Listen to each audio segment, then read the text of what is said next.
Hello everyone, I hope you're doing well. Welcome back. Last week I came across a story, one I wanted to share with all of you. But before I could, I was asking myself, okay, how do I tell this story? Where do I begin? How do I tell it? What do I do? Pondering that question, it took me back to my childhood, to those long Texas summers I spent working alongside my grandfather. While most boys look forward to baseball games, bike rides, and lazy afternoons by the pool, I couldn't wait to get back to my grandfather's to spend another summer working alongside of him in that hot Texas sun. We worked hard, really hard. He taught me the value of working hard, of putting my hands to something and seeing it through. He also showed me how to work. He showed me how to turn a wrench, how to fix something when there was no manual, no instructions, just grit and know-how. He also taught me how to fish with a cane pole, how to shoot and chew tobacco. He was a God-fearing man. He bowed his head before every meal, and he never missed a Sunday service. I remember riding home with him after a long day's work in the pickup truck, dusty and tired from a long day's work. Windows down, we tune in to Paul Harvey's The Rest of the Story. I can still hear that familiar voice and my grandfather's laugh, deep and genuine, especially as he closed out some of those stories. And it's with that same memory in mind, and in that same spirit that I come to you now, because I stumbled upon this story, and just like back then, I think it's one worth telling. This story starts in a cornfield, but ends on the moon.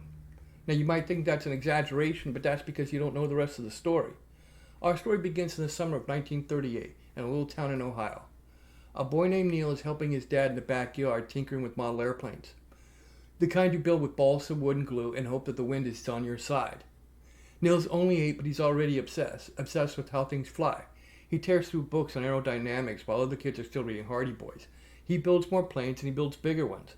One day a model crashes and clips off part of his neighbor's cornfield. The neighbor's pissed. He storms over and starts yelling. Neil's mother comes outside and tells young Neil, "You have to take responsibility, Neil. You can't just fly things wherever you want." She was wrong. Fast forward. College, the Navy, test pilot school. Neil's logging hours and X-15s, riding the edge of space like it's a hobby. Quiet, precise, always thinking, never showboating. Not the kind of guy you'd expect to be the face of anything, but that's exactly the kind of guy NASA wanted. Now we leap ahead to July of 1969. The world is watching a man in a bulky white suit descend a ladder onto the lunar surface. He says a line that's been rehearsed, written, rewritten, and finally spoken, quietly but clearly. That's one small step for man, one giant leap for mankind. But here's what the world didn't know that day. Before Neil Armstrong took that step, before he climbed down the ladder, he said something else, off mic, that wasn't caught on the radio feed, but was caught by NASA's private logs. He mumbled something under his breath. He said, "Good luck, Mr. Gorsky." That phrase confused people. Reporters asked him for years, "Who's Mr. Gorsky? Was it a friend, a Russian, a joke?" Armstrong always deflected. Decades later, long after his retirement, long after the mystery had grown old, he finally answered the question at a private event.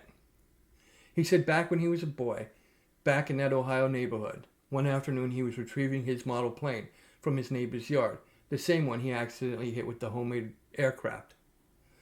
He overheard Mr. and Mrs. Gorsky arguing inside their home. Mrs. Gorsky was fed up. She shouted, "Sex! Sex! You'll get sex when that kid next door walks on the moon." So Neil waited and walked. And now you know the rest of the story. Thanks for listening. If you want to hear more stories like this, let me know in the comments below. Don't forget to like and subscribe. It truly helps me keep these memories coming. And Grandpa, I sure miss you. I can't wait to go fishing with you again someday. I can't wait to go fishing with Grandpa again.